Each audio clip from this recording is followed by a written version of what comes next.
Welcome guys to your own friends gig friends. आज हम लोग क्वेश्चन करेंगे 30 ऑफ कोड का डे 29। क्वेश्चन है एलिक्सिर ऑफ लाइफ। आप एक बार इस क्वेश्चन को पढ़ लेना। मैं आपको डायरेक्ट ले चलता हूँ कि क्वेश्चन आखिर कहना क्या चाह रही है। और हाँ, आज के क्वेश्चंस बहुत ही अच्छे लेवल के हैं, ठीक है। लेकिन मैं आपको बहुत ही सिंपल लॉजिक में बताता हूँ। उससे पहले हम लोग ये समझते हैं कि आखिर क्वेश्चन कहना क्या चाह रही है। क्वेश्चन में आपको क्या दिया रहेगा, एक स्ट्रिंग दिया रहेगा और इसमें आपको पहले क्या फाइंड करना है कि इसका प्रीफिक्स और सफिक्स दोनों सेम होना चाहिए। प्रीफिक्स और सफिक्स का मतलब है कि इसके जो स्टार्टिंग में जो ये है ना, इसके एंडिंग में भी ये सेम होना चाहिए। अगर वो सेम है ना तो उसे हम लोग प्रीफिक्स सफिक्स एलिमेंट बोलते हैं। जैसे सपोज करो कि अगर हमारे पास स्टार्टिंग में जो ये एलिमेंट है, एंडिंग में भी उतना ही वो सेम एलिमेंट है, सेम ऑर्डर में, और इसे x कह रहे हैं, इसे x कह रहे हैं, तो ये x और ये x दोनों सेम होना चाहिए। जैसे इसमें देखो तो प्रीफिक्स और सफिक्स मुझे तो साफ साफ दिख रही है कि ये ए बी और ये ए बी एग्जैक्ट सेम है। इसका मतलब क्या हो जाएगा, इसका प्रीफिक्स सफिक्स क्या हो जाएगा, ए बी। ठीक है, that means simple A B, single A B. Okay, अब उसके बाद देखो तो ए बी ए, क्या ये ए बी है? नहीं है। ए बी क्या है यहाँ पे, ए बी है? नहीं है। इसका मतलब क्या हो जाएगा कि इसका प्रीफिक्स सफिक्स एलिमेंट हो जाएगा ए बी। अब आते हैं इसका प्रीफिक्स सफिक्स बताना। देखो तो इसका एक ए ये है और एक ये भी है। लेकिन अगर हम दो ए लेके चले, ये ए और ये भी है। 3 ए लेके चले तो ये ट्रिपल ए और ये ट्रिपल ए, ये भी है। बात समझ में आई? चलो, अब इसमें देखो तो क्या इसका प्रीफिक्स सफिक्स है क्या? ए, ये एफ नहीं है। ए बी ई एफ नहीं है। A B C D E F नहीं है। A B C D E F नहीं है। तो 5 एलिमेंट लेके देखो, ए बी सी डी ई, और यहाँ पे B C D E F नहीं है। इसका मतलब क्या है कि इसमें कोई भी प्रीफिक्स एलिमेंट है ही नहीं, प्रीफिक्स सफिक्स एलिमेंट है ही नहीं। ठीक है, अब हमने ये समझ लिया कि प्रीफिक्स सफिक्स कहते किसे हैं। प्रीफिक्स सफिक्स कुछ नहीं, जो स्टार्टिंग में कुछ दूर सेम हो तो उतना ही चीज एंडिंग में भी सेम होना चाहिए, उसे प्रीफिक्स सफिक्स कहते हैं। ठीक है, चलो, अब ऐसा जरूरी नहीं है कि प्रीफिक्स सफिक्स हमारा एक ही होगा। हो सकता है कि स्टार्टिंग में हमारा ए बी, एंडिंग में भी हमारा ए और बी हो जाए। ठीक है, इसी को कहते हैं ना प्रीफिक्स सफिक्स। लेकिन हो सकता है कि हमारा ए और ये ए, ऐसे भी तो सकता है ना। यानी कि मैक्सिमम प्रीफिक्स सफिक्स जाने का कोई रेंज नहीं है। हमें ये बस प्रीफिक्स सफिक्स समझने से मतलब था कि प्रीफिक्स सफिक्स आखिर कहते किसे हैं। ठीक है, प्रीफिक्स सफिक्स का मतलब वही है कि जो स्टार्टिंग में है वो एंडिंग में भी सेम होना चाहिए। अब वो एक कैरेक्टर हो, दो कैरेक्टर हो, ये मैटर नहीं करता। चलो, अब हमें फाइंड क्या करनी है कि प्रीफिक्स सफिक्स एक से ज़्यादा एलिमेंट हो सकते हैं। जैसे हमने यहाँ भी देखा, एक ए सिंगल ए भी प्रीफिक्स सफिक्स है, डबल ए भी प्रीफिक्स सफिक्स है। यानी कि प्रीफिक्स सफिक्स एलिमेंट हमें फाइंड करनी है और उसे देखना है कि वो इस पूरे स्ट्रिंग में कितने बार आ रहा है। ठीक है, समझ में आई बात? यानी कि हमें पहले प्रीफिक्स सफिक्स फाइंड करना है और उसके बाद हमें चेक करना है कि इस पूरे स्ट्रिंग में वो कितनी बार प्रेजेंट है। अब एक क्वेश्चन क्या आता है कि एक स्ट्रिंग के एक से ज़्यादा प्रीफिक्स सफिक्स हो सकते हैं, तो सबके number of occurrence in this string में भी डिफरेंट। तो उसमें हमें क्या फाइंड करना है कि जो मैक्सिमम टाइम आएगा ना, मैक्सिमम ओकरेंस आएगा ना, हमें वो वैल्यू रिटर्न करनी है। अब देखो यहाँ पे तो इसका एक ही प्रीफिक्स सफिक्स है, ए बी। अब देखो तो ये कितनी बार अवेलेबल है। एक बार तो यहाँ मुझे दिख रहा है, एक बार मुझे यहाँ दिख रहा है, और एक बार मुझे यहाँ दिख रहा है। यानी कि इसका आंसर हो गया 3। ठीक है, चलो, अब आते हैं यहाँ पे। देखो तो एक ए और एक ए, यानी कि इसका प्रीफिक्स सफिक्स क्या हो गया अभी, ए। तो ए फाइंड करो तो इसमें कितनी बार है, 4 बार। एक इसका आंसर हो गया 4। अब देखो इसका प्रीफिक्स सफिक्स 2 है, ए और ए। आखिर स्टार्टिंग का ए और एंडिंग का ए सेम है ना। तो अब इससे फाइंड करो तो ए कितनी बार आ रहा है। एक तो हो गया हमारा ये एक, एक हो गया ये 2, ये दोनों, और फिर एक हो गया हमारा ये, यानी कि 3। अब ये हमारा 3 आ रहा है। अब चलते हैं ट्रिपल ए लेके, ये तीनों और ये तीनों। देखो जिस तरह से स्टार्टिंग से दिख रहा है उसी तरह से एंडिंग भी हो रही है। तो अब ट्रिपल ए का अगर हम पेयर बनाएंगे, यानी कि देखेंगे कि 3A कितने बार प्रेजेंट है, तो हमें भी दिख रहा होगा, आपको भी दिख रहा होगा कि ये 2 ही बार प्रेजेंट है, यहाँ से यहाँ और यहाँ से यहाँ। इसका आंसर आ गया 2। अगर हम लोग पूरा स्ट्रिंग ले ले तो देखो तो स्टार्टिंग से ए और एंडिंग से ए, दो सारा ए सेम है। इसका मतलब क्या होगा, अगर हम 4 टाइम्स ए ले तो ये सिर्फ एक ही बार प्रेजेंट है। तो अब देखना इसे, हमने 4 प्रीफिक्स एलिमेंट मिला, चारों के लिए अलग अलग नंबर ऑफ ओकरेंस आ रहे हैं, लेकिन उसमें जो सबसे मैक्सिमम है वो है हमारी 4। बात समझ में आई? तो इसका आंसर हो जाएगा 4। तो आपको एक आइडिया लग गया होगा कि प्रीफिक्स सफिक्स तो हमें फाइंड करनी ही है, लेकिन वो जितना छोटा हो उसका लेंथ हमारी आंसर उतनी ही बड़ी आएगी। यानी कि सिंपल है, हमें सबसे छोटी प्रीफिक्स सफिक्स फाइंड करनी है और काउंट कर देना है कि वो कितनी बार ओकरेंस है। बस सिंपल एज इट इज यही है। अब यहाँ देखो ए यहाँ तो कोई है ही नहीं, तो इसका जिसमें कोई नहीं हो ना उसका आउटपुट सीधे 1 आ जाएगा। बात समझ में आई? चलो ठीक है। अब देखो प्रीफिक्स सफिक्स हम लोग कैसे फाइंड करेंगे, अब लोग उसका लॉजिक समझते हैं। ठीक है, तो हम लोग क्या करेंगे, पहला कैरेक्टर यहां से लेंगे। ठीक है, यहाँ पे है तो हम लोग स्टार्टिंग से कितना कैरेक्टर है, एक ही कैरेक्टर है, तो लास्ट का एक कैरेक्टर देखो सेम है तो बस ब्रेक कर जाएंगे, हमें बस सबसे छोटा प्रीफिक्स सफिक्स चाहिए। ठीक है तो ब्रेक कर जाएंगे। अब अगर ये और ये फर्स्ट और लास्ट सेम नहीं है तो हम लोग यहां से यहां मूव करेंगे। अब देखो क्या स्टार्टिंग से ये दोनों और एंडिंग का ये दोनों सेम है तो वहीं पे ब्रेक कर जाएंगे, क्योंकि हमें सबसे छोटा प्रीफिक्स सफिक्स चाहिए, आगे मूव नहीं करेंगे। और अगर अभी भी नहीं है तो हम लोग इसे एक और लाइन एक्सटेंड करेंगे और इसे भी एक लेफ्ट साइड एक्सटेंड करेंगे और तब फाइंड करेंगे कि क्या ये तीनों एलिमेंट सेम।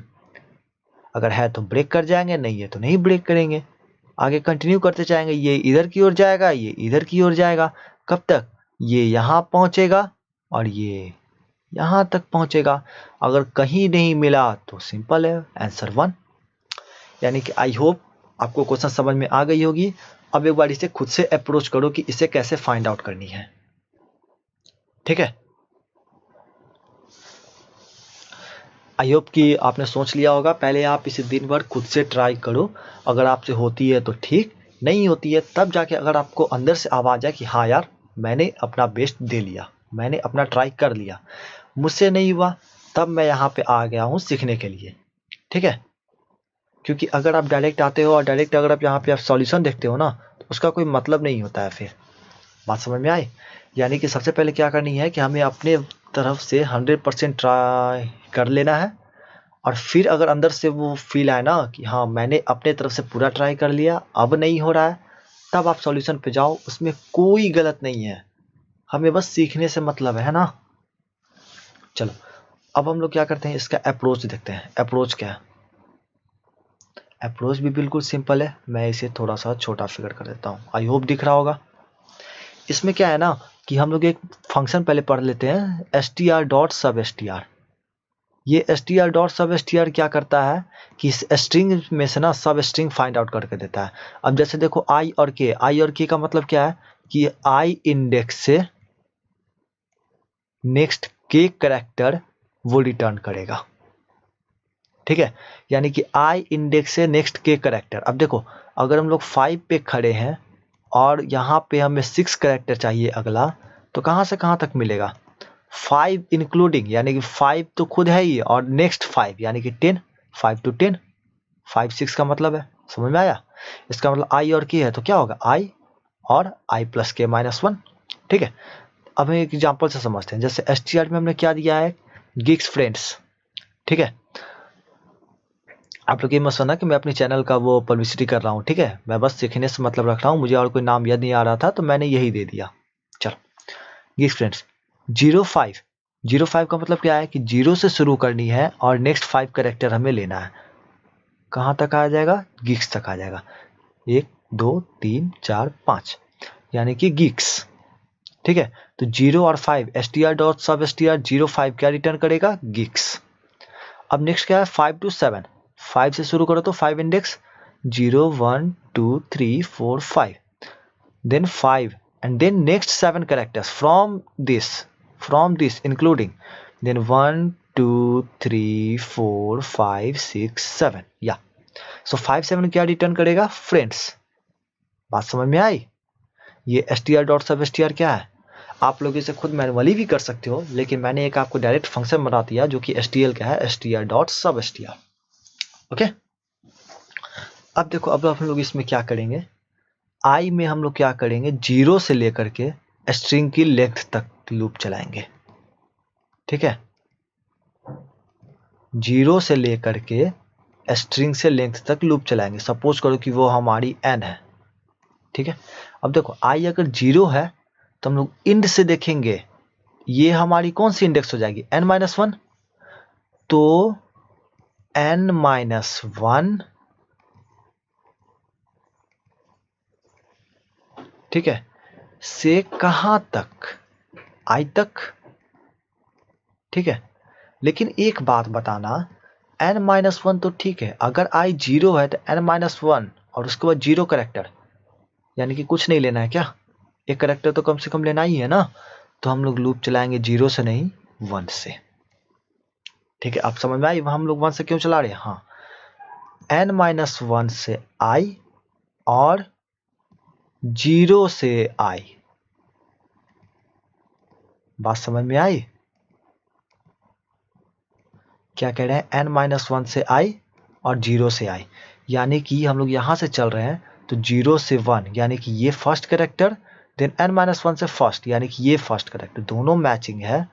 तो हमारा LPS यानी कि LPS एक हमने वेरिएबल लिया है जो कि प्रीफिक्स सफिक्स कंटेन करेगा, उसमें हम लोग इसको रिटर्न करवा देंगे। ये क्या वैल्यू रिटर्न करता है? ठीक है, अब ये जो रिटर्न करेगा ना i से k इंडेक्स तक, वो वैल्यू रिटर्न करेगा, वो हम लोग LPS में असाइन करवा देंगे। ठीक है, अगर i में 0 से नहीं है तो 1 जाएंगे, तो 0 और i बढ़ के क्या हो जाएगा? 2, यानी कि 0 से 2 यानी कि g और e, यानी कि इस इंडेक्स से नेक्स्ट 2 एलिमेंट। तो उसी तरह से n-1 और -i। समझ में आया बात? मैंने यहाँ पे एक एक स्टेप, जब तक हम लोग प्रॉब्लम में नहीं फंसते हैं ना, समझ में नहीं आता है कि वो स्टेप हमने क्यों करा था। ठीक है, n-1 -i, i। ठीक है, सिंपल सी बात है। n-1 यहां से 2 पीछे और यहां पे 2 एलिमेंट। बात समझ में आया? चलो, once we find the LPS, जब हम लोग प्रीफिक्स सफिक्स फाइंड कर लेंगे तो हमें बस ओकरेंस काउंट करनी होगी। जैसे अब यहाँ पे क्या है, मैं फिर से वापस यहाँ पे आता हूँ। आई होप आपको लॉजिक समझ में आ गया होगा मैं क्या कर रहा हूँ। अगर यहाँ पे हमें AB मिल चुका है तो सिंपल सी बात है ना, AB फाइंड कर लेंगे। अब जैसे देखो यहाँ से शुरू करें, क्या इसका फर्स्ट कैरेक्टर इसका फर्स्ट कैरेक्टर सेम है? हाँ है, तो फिर इफ कंडीशन के अंदर आएंगे और यहाँ से अगला उस 2 कैरेक्टर जाएंगे। अगर सारा मैच हो गया तो हमारा आंसर में 1 बढ़ जाएगा, इंक्रीज हो जाएगा। अब देखो फिर यहाँ से चेक करेंगे, B क्या इसका फर्स्ट कैरेक्टर ये इस कैरेक्टर इसके फर्स्ट कैरेक्टर के बराबर है? नहीं है, तो फिर आगे बढ़ेंगे। A देखो फिर इसका फर्स्ट कैरेक्टर इस के इक्वल है, तो फिर यहाँ से आगे इफ के अंदर आएंगे, इफ कंडीशन के अंदर, और ये चेक कर लेंगे क्या ये पूरा कैरेक्टर इसमें मैच हो रहा है इसके आगे नेक्स्ट इटरेशन में। अगर मैच हो रहा है तो फिर से प्लस प्लस आंसर कर देंगे। सो आई होप कि आपको ये लॉजिक समझ में आ गई होगी मैं क्या कहना चाह रहा हूँ। अब आप क्या करो कि एक बार खुद से कोड करने का कोशिश करो। कोड हो जा रही है तो बहुत अच्छी बात है, और नहीं हो रही है तो फिर आपका तो दोस्त यहाँ है ही, गिग्स फ्रेंड्स। चलो अब हम लोग कोड देखते हैं। ठीक है, बट प्रॉमिस योरसेल्फ फर्स्ट कि you will try to write code from your own. If you are not able then you will see only this code. Okay, चलो क्या देखो, ये हमारी एक फंक्शन है, मैंने ये कमेंट कर रखा है, मैं इसके बारे में बताऊंगा कुछ कुछ, ये ऊपर कुछ नहीं है, आपको बस लो मैं इसे भी कमेंट कर देता हूँ, ठीक है। ये लो, अब आपको क्या दिया रहेगा, सिर्फ ये फंक्शन दिया रहेगा इंट मैक्स फ्रीक्वेंसी, इसमें str दिया रहेगा, आपको यहाँ पे कैपिटल S दिया रहेगा, लेकिन स्ट्रिंग का क्या होता है ना कि str मुझे यूज करना बहुत अच्छा लगता है नाम, इसलिए मैंने उसे रीनेम कर लिया str। अब देखो मैंने यहाँ पे lps ले लिया, ठीक है, जिसमें हम लोग प्रीफिक्स सफिक्स एलिमेंट को स्टोर करेंगे। अब देखो i इक्वल टू 1 से n तक चल रहा है, 0 से i, डेट मीन 0 से first element then last index से फर्स्ट एलिमेंट, क्या सेम है? अगर ये दोनों सेम आ रहा है यानी कि ये जो वैल्यू रिटर्न करेगा और ये जो वैल्यू रिटर्न करेगा दोनों अगर सेम रिटर्न कर रहा है तो इसका मतलब क्या है, वो हमारा एलपीएस है, प्रीफिक्स सफिक्स है, तो प्रीफिक्स सफिक्स में उसे स्टोर करवा देंगे और ब्रेक कर जाएंगे। क्यों? क्योंकि उसके बाद हमें फाइंड करनी ही नहीं है, हमें सबसे छोटी प्रीफिक्स सफिक्स चाहिए। समझ में आया बात? अगर ये 1 पे नहीं है, एक कैरेक्टर नहीं मैच हो रहा है तो i equal to 2 character match करवाएंगे, 0 से सेकंड कैरेक्टर और देन लास्ट से सेकंड कैरेक्टर मैच करवाएंगे, फिर i इक्वल टू 3 फर्स्ट से 3 कैरेक्टर और लास्ट 3 कैरेक्टर मैच करवाएंगे। इसी तरह से तब तक करवाएंगे जब तक हमारा कहीं ना कहीं मैच ना हो जाए। बात समझ में आया? चलो ठीक है। अब यहाँ पे हमने क्या करा, एक आंसर नाम का वेरिएबल ले लिया जिसमें हमने 0 लिया। अब देखो यहाँ पे i less than equal to n minus lps dot length. अब ये मैंने क्या करा, lps डॉट लेंथ जो है ना, ये जो हमारे lps में जो आएगा ना वो एलिमेंट प्रीफिक्स सफिक्स वाला, उसका लेंथ कैलकुलेट करके देगा। अगर ए बी कैलकुलेट हुआ है तो उसका लेंथ क्या हो जाएगा 2, तो ये 2 रिटर्न करेगा, ठीक है। अब n माइनस 2 तक ही क्यों चला रहे हैं, जैसे यहाँ देखो, सपोज करो कि हमारे पास 10 एलिमेंट है, ठीक है, और एलपीएस की जो लेंथ है वो हमारी 4 है, तो हम लोग कहाँ तक ले चेक करेंगे, देखो तो ये लास्ट से 4 इंडेक्स छोड़ ही के चेक करेंगे ना, क्योंकि अगर यहाँ तक ये नहीं मिल रहा है तो ऑब्वियस सी बात है उसके आगे फर्स्ट करेक्टर मैच कर भी जाए तो पूरा करेक्टर तो हमें आगे अवेलेबल है ही नहीं, रेंज से तो बाहर हम जा ही नहीं सकते हैं। इसीलिए मैंने वो थोड़ा सा टाइम सेव करने के लिए मैंने वो कर रखा है, ठीक है, I less than LPS dot length, sorry N minus LPS dot length, ठीक है। अब देखो हर कैरेक्टर पे चेक कर रहे हैं क्या हमारा प्रीफिक्स सफिक्स का पहला कैरेक्टर मैच कर रहा है। अगर वो मैच कर रहा है तो हम लोग क्या करेंगे, j इक्वल टू 0 लूप चला दिए, कहाँ तक, एलपीएस डॉट लेंथ जितना तक लूप है, और हम लोग चेक करते चलेंगे क्या एलपीएस का प्रीफिक्स सफिक्स का करंट एलिमेंट स्ट्रिंग के। अब देखो ये क्यों, इसका मतलब क्या है मैं आपको बताता हूँ, ठीक है। सपोज करो कि आप यहाँ पे खड़े हो, आई, आपके पास यहाँ कुछ एलिमेंट है, यहाँ कुछ एलिमेंट है, यहाँ कुछ एलिमेंट है और यहाँ कुछ एलिमेंट है, सिर्फ 5 ही एलिमेंट है, और मेरे पास जो एलिमेंट है ना वो भी 5 ही एलिमेंट है, ठीक है, ये भी हमारे पास 5 ही एलिमेंट है जो हमें इसमें मैच करना है। इसका और इसका फर्स्ट कैरेक्टर मैच हो चुका है, ठीक है, तो हमने क्या करा कि जे में 0 ले लिया, ठीक है। अब हम लोग चेक करेंगे कि ये 0 और ये मैच कर रहा है, हाँ है, तो यहाँ से एक स्टेप आगे बढ़ रहा है ना, तो यहाँ से भी एक स्टेप आगे बढ़ेंगे ना, i प्लस 1 जे में 1 हुआ, तो अब यहाँ देखो जब j इक्वल टू 2 हुआ तो यहाँ से 2 स्टेप आगे बढ़ रहे हैं, तो यहाँ से भी 2 स्टेप आगे बढ़ेंगे ना, यानी कि j इक्वल टू 2 यानी कि i प्लस 2। अब देखो अब j इक्वल टू 3 आया तो यहाँ से जब 3 स्टेप आगे बढ़ रहे हैं तो यहाँ से भी 3 स्टेप आगे बढ़ेंगे, यानी कि j equal to 3 then i plus 3। और समझ में आया, जब j इक्वल टू कुछ वैल्यू होगा तो i प्लस j मैच करवा लेंगे, ठीक है। अगर ये कहीं पे मैच नहीं होता है तो ब्रेक कर जाएगा। इसका मतलब क्या है कि अगर ये यहीं पे मान लो कि थर्ड कैरेक्टर पे ही मैच नहीं हो रहा है तो ब्रेक कर जाएगा, तो जे में फाइनल वैल्यू क्या हो जाएगी 3, ठीक है। इसका जे में 3 है, इसका मतलब क्या है कि जे कभी भी इस अपने प्रीफिक्स सफिक्स के लेंथ तक पहुंचा ही नहीं, और वो पहुंचा ही नहीं तो इसका मतलब क्या है कहीं ना कहीं उसके मिसमैच हो रहा है। और अगर सारा मैच हो जाता तो वो अपने लेंथ पे पहुंच जाता। तो हमने यही कंडीशन लगाया कि अगर जे अपने लेंथ पे पहुंचा है, यानी कि सारा कैरेक्टर उस इंडेक्स से मौजूद है, तो हम लोग प्लस प्लस आंसर और लास्ट में क्या करेंगे, रिटर्न आंसर। ठीक है, आई होप आपको समझ में आया हो। नहीं आया हो समझ में, मैं पहले इसे एक बार रन करवाता हूं और देखते हैं ये हमारा आउटपुट देगा या नहीं देगा।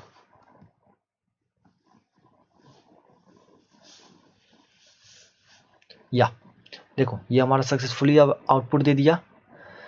आई होप आपको ये समझ में आया हो, और नहीं समझ में आया हो तो फील फ्री टू कमेंट अस। आप लोग एक बार कमेंट करो और मैं पूरी कोशिश करूंगा आपको अच्छे से क्लियर हो। ये मेरी रिस्पॉन्सिबिलिटी है, क्योंकि हम सब यहाँ पे सीखने के लिए बैठे हैं। ना ही मैं एक्सपर्ट हूँ, और मैं तो कभी कह ही नहीं सकता हूँ कि कोई भी यहाँ पे एक्सपर्ट है। ठीक है, क्योंकि जो भी एक्सपर्ट है ना वो भी सीखने के लिए ही है, और जो आज एक्सपर्ट है ना वो कभी ना कभी बिगनर रहे होंगे। तो हो सकता है कि आज आप बिगनर हो, कल आप एक्सपर्ट होगे। तो बस हम लोग यहाँ पे सीखने के मकसद से हैं, और कोई हमारा मकसद नहीं है। और सीखने के पर्पस में आपसे हमेशा कहूँगा कि पहले आप खुद से ट्राई करो, तब आके यहाँ पे सॉल्यूशन को देखो। ठीक है, मैं सॉल्यूशन इसलिए देता हूँ ताकि आपके मन में मोटिवेशन रहे कि यार अगर मेरे से नहीं होगा ना तो मैं लास्ट में सॉल्यूशन देख लूँगा। ठीक है, अगर होता है ना कि अगर हमारे पास सॉल्यूशन नहीं हो तो हमारा माइंड भी बहुत कम काम करता है कि यार मेरे पास सॉल्यूशन भी नहीं है, होगा या नहीं होगा, इस कन्फ्यूजन में। ठीक है, और हाँ, एक चीज़ बची रह गई, मैं इस कमेंट के बारे में बताना चाहता हूँ। ये जो हमारी लॉजिक है ना, ये हमारी सब स्ट्रिंग है ना, ये हमारी लॉगन में काम करती है, और ये हमारा एन टाइम कम्प्लेक्सिटी क्या हो गई, ओ ऑफ एन लॉगन। और ये जो मैंने कोड करा था, ये इतना जो लंबा चौड़ा कोड है ना जो तुम्हें दिख रहा है, ये थोड़ा सा गंदा सा दिख रहा होगा, बट यकीन मानो ये जो मैंने इस छोटे से कोड किया है ना, इससे ज़्यादा फास्ट ये वर्क करेगा। बट इसके लिए हमें बहुत सारी स्ट्रिंग की कुछ कुछ एल्गोरिदम पढ़नी होती है। सो जब मैं आपको डेटा स्ट्रक्चर का पार्ट शुरू करूँगा ना, तो उसमें बहुत अच्छे से डीप में ये सारे एल्गोरिदम बताऊँगा, जिससे आप समझोगे कि यार कोड लंबा होने का मतलब वो टाइम लंबा नहीं होता, वो टाइम और कम ही ले सकता है। ठीक है, और हम लोग हर एक एल्गोरिदम को अच्छे से पढ़ेंगे और उस पर बहुत सारे क्वेश्चन भी करेंगे। ठीक है, तो फिलहाल आप इस चीज़ को छोड़ दो, और अगर आप बिगिनर हो तो आप सिर्फ बस इस लॉजिक को समझो, that's it. So okay, I hope I give my best to you guys. Thank you. अगर आपको कोई भी समझ में प्रॉब्लम आई हो तो प्लीज़ कमेंट करें और हमें बताएं। चलो, थैंक यू गाइस।